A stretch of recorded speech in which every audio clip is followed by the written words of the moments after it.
नमस्कार, मैं हूं सुजाता सैनी और आप देख रहे हैं इंडिया स्पीक्स डेली। जिस घटना को लेकर हमने आपसे लगातार अभी कहा था कि तीसरा जो विश्व युद्ध है वो शायद हथियारों और मैदानों में उस तरीके से नहीं लड़ा जाएगा जिस तरह से पहला और दूसरा विश्व युद्ध हुआ है। हालांकि उसकी आशंका भी बनी हुई है, लेकिन तीसरे विश्व युद्ध में हम आ चुके हैं। ये विश्व युद्ध व्यापार जगत में खेला जा रहा है और इसकी शुरुआत की है अमेरिका ने मनमाने ढंग से हर देश पर, लगभग हर कंट्री पर उन्होंने जो टैरिफ लगाया है, जो टैरिफ वार किया है, उसमें अब अमेरिका खुद ही घिरता नजर आ रहा है। जी हाँ, अमेरिका पर चाइना ने रिवर्स टैरिफ लगाया है। अमेरिका ने चाइना पर टैरिफ लगाया था 34%, जिसके बदले में इन्होंने बड़ी शेखी बखारते हुए अमेरिका ने कहा था कि हम ये टैक्स वापस ले लेंगे अगर चाइना अपनी कंपनी टिकटॉक हमें बेच दे। लेकिन चाइना ने दो टूक जवाब देते हुए मना कर दिया कि हम ऐसा नहीं करेंगे और कहा कि अमेरिका धमकी पर उतर आया है और जवाब में चाइना ने अमेरिका पर 34% ही टैक्स लगा दिया है।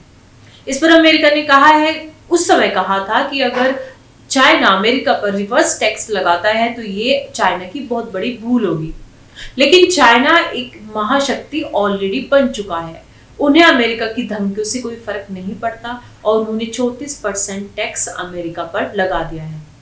ये घटना सिर्फ इतने तक सीमित नहीं है, ये जो टैरिफ वार चल रहा है वो यहाँ तक सीमित नहीं है, बल्कि इसमें अब धीरे धीरे करते हुए बहुत सारे देश कूद गए हैं। भारत का इस पर क्या रुख है उसके बारे में भी हम बात करेंगे और कौन कौन सी ऐसी कंट्री हैं जो अमेरिका पर अभी टैक्स लगाने की तैयारी कर रहे हैं, उनके रिवर्स टैक्स जैसे को तैसा वाला टैक्स लगाने की तैयारी कर रहे हैं। और इस पर अमेरिका की और दुनिया भर के जो अर्थ जगत के विशेषज्ञ हैं उन्होंने चेतावनी दी है कि अमेरिका में भारी मंदी आ जाएगी और उसके बाद पूरी दुनिया मंदी में चली जाएगी। जब चीन ने अमेरिका के राष्ट्रपति डोनाल्ड ट्रंप द्वारा लगाए गए चाइना पर टैरिफ 34% टैरिफ के जवाब में 4 अप्रैल को अमेरिका पर 34% का जवाबी टैरिफ फिर से लगा दिया है। यह कदम ट्रंप की उस नीति के खिलाफ है जिसमें उन्होंने 2 अप्रैल को लिबरेशन डे के तहत सभी आयातों पर 10% टैरिफ और चीन जैसे देशों पर अतिरिक्त पारस्परिक टैरिफ की घोषणा की थी। इस घटना से वैश्विक व्यापार युद्ध की आशंका को और गहरा कर दिया है और हम ये बता रहे हैं कि जब ये बात कही जाती है कि युद्ध की आशंका को, तो आप ये समझकर चलिए कि युद्ध वो शुरू हो चुका है। आम पब्लिक में जो सारी घटनाक्रम है वो बाद में आती है जब उसका असर सामने दिखने लगता है, जबकि घटनाक्रम पहले ही शुरू हो चुके होते हैं। तो अभी ये टैरिफ वार शुरू हो चुका है। अब इसमें विशेषज्ञों का कहना है कि अर्थशास्त्री और व्यापार विशेषज्ञों ने इस टैरिफ युद्ध को लेकर काफी चिंता जाहिर की है। लंदन के ट्रेडिशन के मार्केट स्ट्रेटजिस्ट स्टीफन इकोलो ने कहा कि यह एक बड़ा कदम है और जल्दी खत्म होने की इसकी संभावना दिख नहीं रही है। निवेशक जैसे को तैसा वाले व्यापार युद्ध से अभी इस समय डरे हुए हैं और अमेरिकी सीनेट टेड क्रूज ने भी चेतावनी दी है कि यह टैरिफ अमेरिका की युद्ध अमेरिकी अर्थव्यवस्था और वहां के उपभोक्ताओं के लिए भारी जोखिम बन सकता है, अमेरिका को मंदी में ढकेल सकता है और अमेरिका पर हर साल सालाना लाखों हजारों डॉलर का अतिरिक्त बोझ डाल सकता है। अब भारतीय अर्थशास्त्री इसमें क्या कह रहे हैं? भारतीय अर्थशास्त्री और trade analysis professor Rajesh Mehta का कहना है कि टैरिफ युद्ध न केवल अमेरिका और चीन के बीच बल्कि पूरी दुनिया की आपूर्ति श्रृंखला को अब प्रभावित करेगा और भारत जैसे देशों को सावधानी से कदम उठाने की जरूरत है क्योंकि हमारा निर्यात भी प्रभावित हो सकता है। और विशेषज्ञों का कहना है कि लंबे समय तक चलने वाले व्यापार युद्ध वैश्विक मंदी को अपनीयता दे रहा है। धीरे धीरे उसी तरह पूरा का पूरा विश्व बढ़ता जा रहा है, ऐसी संभावना बताई गई है। अब चीन की इस पर क्या प्रतिक्रिया आई है, एक एक देश के बारे में जानेंगे कि देश के प्रमुख दुनिया के प्रमुख देश किस प्रकार से इस टैरिफ युद्ध में अपनी पोजीशन संभाले हुए हैं। हर कोई अपने ऊपर होने वाली इस माने तरीके से टैरिफ को बर्दाश्त नहीं कर रहा है, वो भी जवाबी रूप में टैरिफ अमेरिका पर लगाने की तैयारी कर रहे हैं। तो इसमें सबसे पहला कदम जो उठाया वो चाइना ने उठाया। चाइना ने अमेरिका को जैसे को तैसा वाला नीति से 34% टैक्स लगा दिया है। अब चाइना से प्रतिक्रिया आई है। चाइना के वाणिज्य मंत्रालय ने अमेरिकी टैरिफ को धमकाने वाला कदम करार दिया है और कहा है कि वे अपने हितों की रक्षा के लिए कड़े जवाबी कदम उठाएगा। 34% टैरिफ के अलावा चीन ने अपने नागरिकों को अमेरिका में निवेश करने से मना कर दिया है। और चाइना जब अपने नागरिकों को कुछ भी कहता है तो दैट मीन वो एक सलाह नहीं होती, वो एक ऑर्डर होता है। तो दैट मीन चाइना के जो निवेशक वो अमेरिका में अपना पैसा नहीं लगाएंगे और अमेरिकी तकनीकी कंपनियों पर जांच शुरू करने की भी इन्होंने धमकी दे दी है। बीजिंग में कहा है कि वह यूरोप और एशिया के अन्य देशों के साथ गठबंधन मजबूत करेगा ताकि अमेरिकी बाजार पर अपनी निर्भरता कम कर सके। तो अमेरिका ने दूसरों के लिए गड्ढा खोदा और अब खुद ही उसमें गिरता जा रहा है। तो चाइना ने हिम्मत दिखाते हुए ये बड़ी घोषणा की है।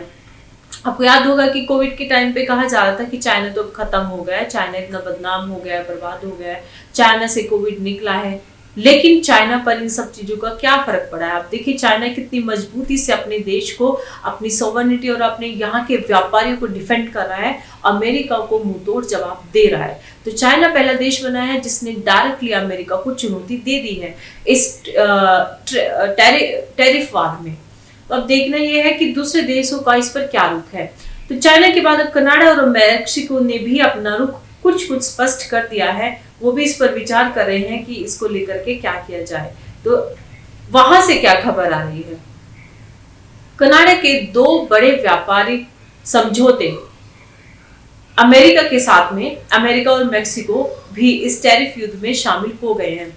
ये 2 बड़े व्यापारिक साझेदार, अमेरिका के 2 बड़े व्यापारिक साझेदार मैक्सिको और कनाडा भी इस टैरिफ युद्ध में अब डायरेक्टली शामिल हो गए हैं। मैक्सिको का तो एक अलग तरीके का व्यापार भी चलता था। मैक्सिको के अंदर भारत या अन्य देशों की मैन्युफैक्चरिंग यूनिट लगी हुई हैं जो कि वहां से अमेरिका में अपने सामान सप्लाई करते हैं, जैसे कि भारत की ऑटोमोबाइल कंपनीज हो गई।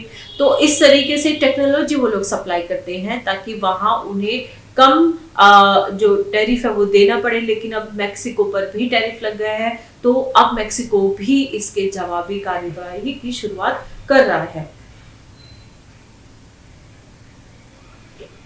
कनाडा ने पहले से ही अमेरिकी ऑटो पार्ट्स और स्टील पर 25% टैरिफ लगाया हुआ है, जो यूएसएमसी समझौते के तहत छूट प्राप्त सामानों पर लागू नहीं होता है। तो कनाडा ने तो पहले से ही अमेरिका का रुख देखते हुए पहले से ही अपनी तैयारी शुरू कर दी थी इसमें और अमेरिका पर टैरिफ लगा दिया है।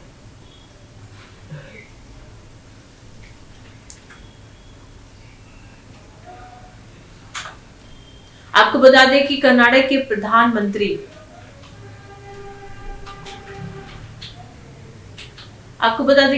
प्रधानमंत्री मार्क कार्नी ने ट्रंप से बातचीत की थी टैरिफ को हटाने को लेकर कि इस तरीके से टैरिफ ना लगाया जाए, लेकिन उन्हें कोई राहत नहीं मिली। उसके बाद कनाडा मजबूर हुआ है कि वो भी जवाबी कार्रवाई टैरिफ के रूप में करेगा। तो अब इसके साथ ही मैक्सिको के राष्ट्रपति क्लाउडियो शिनबाम ने 3 अप्रैल 2025 को कहा कि वे जैसे को तैसा टैरिफ नहीं लगाएंगे, बल्कि 4 अप्रैल को एक व्यापक कार्यक्रम की घोषणा उन्होंने की थी। और हालांकि मैक्सिको पर पहले से ही गैर यूएसएमसीए सामान पर 25% टैक्स लागू है। तो मैक्सिको ने अपनी प्रतिक्रिया दी है कि वो जवाबी टैरिफ तो नहीं लगाएंगे, लेकिन वो अपनी बैठकें कर रहे हैं, वो इससे निपटने का कोई दूसरा साधन ढूंढ रहे हैं। लेकिन ये दूसरा साधन क्या होगा? जो देश अमेरिका पर जवाबी टैरिफ नहीं लगाएगा तो वो दूसरा कार्य क्या करने वाला है? दूसरा ये करने वाले हैं कि व्यापार को लेकर अमेरिका को एक बाजार के रूप में तलाशना दूसरी कंट्रीज बंद कर रहे हैं, या फिर अमेरिका से जो सामान वो लेते हैं उसको भी वो लोग देख रहे हैं कि यहाँ से हम सामान ना लें। तो ऐसे में दूसरी कंट्रीज के साथ अपने व्यापारिक समझौते करना और अमेरिका के बाजार पर अपनी निर्भरता को कम करना, इसी प्रयास में सारे देश अभी लगे हुए हैं और मैक्सिको भी इसको करने वाला है। तो ऐसे में मैक्सिको का जो जवाबी कार्य होगा वो जैसे को तैसा तो नहीं रहेगा, लेकिन लॉन्ग टर्म में अगर देखें तो अमेरिका को भारी नुकसान इससे उठाना पड़ेगा। मैक्सिको के बाद अन्य जो देश हैं उनका इसमें क्या कहना है? तो जापान और दक्षिण कोरिया, जापान पर 24% और दक्षिण कोरिया 25% टैरिफ के साथ इन्होंने इस कदम को राष्ट्रीय संकट करार कर दिया है। जापान पर 24% टैक्स लगा दिया गया है अमेरिका ने, और दक्षिण कोरिया पर 25% टैरिफ लगा दिया है। तो इसको इन्होंने अपने देश में एक राष्ट्रीय संकट के तौर पर वो इसको देख रहे हैं, और दोनों देश चीन के साथ मिलकर अमेरिका के खिलाफ रणनीति बना रहे हैं। अब देखिए, चीन जो है सामने से लीड कर रहा है, उसके पीछे पीछे दक्षिण कोरिया और जापान लग गए हैं, और ये तीनों देश मिलकर के आपस में फ्री ट्रेड को बढ़ावा भी दे रहे हैं। उस पर जल्दी इनका समझौता भी आने वाला है। और अगर इन्होंने आपस में फ्री ट्रेड कर लिया, लेकिन तीनों ही कंट्री जो सप्लाई करती हो टेक्नोलॉजी सप्लाई करती है, तो ऐसे में वो दूसरी कंट्रीज की तरफ रुख करेंगे। चाइना, चाहे जितना भी हमारा भारत का चाइना के साथ बॉर्डर पर कितना भी दबाव हो, कितना भी तलखी हो, लेकिन भारत से चाइना अपना व्यापारिक रिश्ते हमेशा मजबूत ही करना चाहता है। तो ऐसे में चाइना, दक्षिण कोरिया और जापान मिलकर के अपनी एक रणनीति बना रहे हैं ताकि वो अमेरिका को जवाब दे सके। चाइना ने तो डायरेक्ट टैरिफ का जवाब टैरिफ भी कर दिया है। अब ये दोनों देश चीन के साथ मिलकर अमेरिका के खिलाफ कुछ रणनीति बना रहे हैं। अब भारत का क्या रुख है? भारत के ऊपर 27% का टैरिफ लगा है, और लेकिन भारत ने अभी तक कोई जवाबी टैरिफ की घोषणा नहीं करी है। भारत सरकार इस प्रभाव का अध्ययन कर रही है कि हमारे व्यापार पर क्या प्रभाव पड़ेगा, उसके बाद हमें क्या निर्णय लेने हैं। अमेरिका के साथ ट्रेड डील पर भारत जोर दे रहा है कि हम अपने रिश्तों को अलग तरीके से मैनेज करके चलेंगे इस 27% टैरिफ लगने के बाद। तो भारत इस टैरिफ वार में डायरेक्टली शामिल होने से किसी भी प्रकार से बच रहा है ताकि उसकी कॉन्सिक्वेंसेस इन्हें ना झेलने पड़े। और इसके साथ ही ऑस्ट्रेलिया पर 10% टैरिफ अमेरिका ने लगाया है, और ऑस्ट्रेलिया ने इसे अनुचित बताया है और उन्होंने इसके कोई कूटनीतिक समाधान निकालने का प्रयास किया है। तो अब इन्हीं घटनाक्रम से जो हो रहे हैं, अभी इससे पता चलता है कि कहीं ऐसा तो नहीं है कि अमेरिका ने अपने यहाँ के विशेषज्ञों को अनदेखा करते हुए, और जो अमेरिका के राष्ट्रपति खुद व्यापारी है उसके बावजूद भी एक बिजनेसमैन इस तरीके की चीजें कर रहा है, तो क्या अमेरिका के लिए संकट बढ़ने वाला है? धीरे धीरे हर एक देश या तो डायरेक्टली अमेरिका पर जवाबी टैरिफ लगाएगा जैसे चाइना ने लगाया, लेकिन अगर वो नहीं कर पाएगा तो धीरे धीरे अमेरिका पर से अपनी निर्भरता कम करेंगे, और कहीं ये अमेरिका के लिए बहुत बड़ा डाउनफॉल तो नहीं होने वाला है। अमेरिका में जब भी मंदी आती है तो उसका असर पूरे विश्व पर होता है, और पूरे विश्व में आर्थिक मंदी के संकट आ रहे हैं अभी इस समय। तो अमेरिका अब इस चीज को लेकर के अड़ा हुआ क्यों है? अमेरिका का अपना मानना है कि हमें इससे लगभग 43% तक जो रेगुलर उनको व्यापार में लाभ होता है उसे 43% तक उनको अधिक होगा, यानी कि उनको राजस्व बहुत अधिक प्राप्त होगा, विदेशी मुद्रा उनको ज्यादा प्राप्त होगी टैरिफ अधिक लगा करके। वहीं जबकि उनके जो विशेषज्ञ उनका कहना है कि अभी तो पैसा मिल जाएगा, लेकिन कुछ समय बाद इसके जो कॉन्सिक्वेंसेस होने हैं, जो घटनाक्रम आगे आएंगी, उसमें अमेरिका के आम लोगों पर इसका भारी दबाव पड़ेगा, क्योंकि एक के बाद एक जो सप्लाई है, जो आपूर्ति है, जो अमेरिका को चाहिए, वो चीजें उनको मिलना बंद हो जाएंगी धीरे धीरे।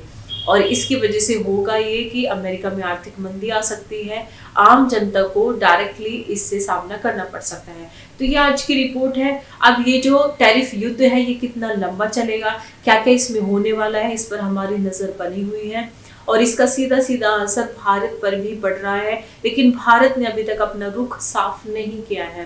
तो क्या भारत सरकार अपने व्यापारियों के हितों की रक्षा के लिए कोई कार्य करेगी, या फिर हम हमेशा की तरह केवल वेट करते रह जाएंगे कि हमारा देश भी हमें, यानी कि व्यापारियों को सुरक्षा प्रदान करने के लिए, उनके व्यापार को सुरक्षित करने के लिए कोई नीति अपनाएगा या नहीं? तो देखना यह है कि जल्द कुछ ही समय में भारत की तस्वीर भी साफ होती नजर आएगी। तो हम इस विषय में भी आपको समय समय पर अवगत कराते रहेंगे।